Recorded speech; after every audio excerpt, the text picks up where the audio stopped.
When we're asked to find the minimum value of a function given an equation, an easy way to do this is to use a graphing calculator. So right here I have a function that describes the cost of producing X computers per day. So I've gone ahead and already entered my equation in. If you need to pause the video and do that, go ahead and do that. And what I want to do, they asked me to graph the function between 0 and 80 computers per day, and then find the value of X that minimizes the cost. So what this means is, if I go to my window, I only want to look at X values that are between 0 and 80. So I've gone and set up in my window an X min of 0 and an X max of 0.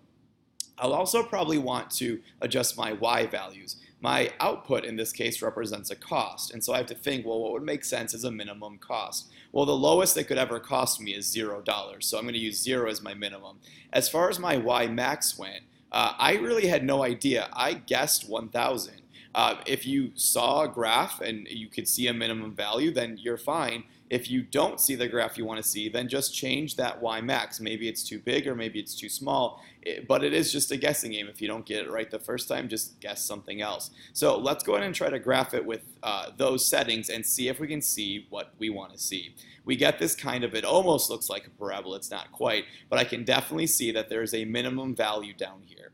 And so to do that, one way is to use a table, but I'd rather just use my the buttons on my calculator. So underneath calculate, which is second trace, you'll see a minimum option. So let's go ahead and select option 3 to find a minimum. They're going to ask you to go to the left of the minimum, so I'm going to just use my left arrow to move my cursor somewhere over here to the left of it. I don't want to get too close or I might miss it. They asked me to go to the right of it, so again, move your cursor somewhere over here to the right.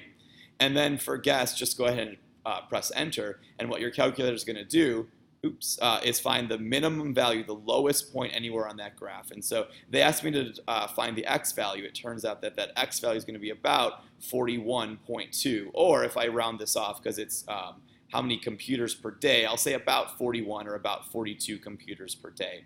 Now, that's all they asked me this time. They may have asked me for the minimum cost, which would have been the Y value. It's going to cost me a minimum of $140 about to do that. Okay, like I said, that's probably what I would do. You could look at your table if you wanted to. So press second graph to do this. And I kind of know where to start. So I started my table from 40, but then what I'd have to do is scroll up and down through my different X values and look for the lowest Y value I could find. And eventually, yes, I see that right there is what we found in our graph. About day 41, or about 41 computers per day was going to minimize our cost.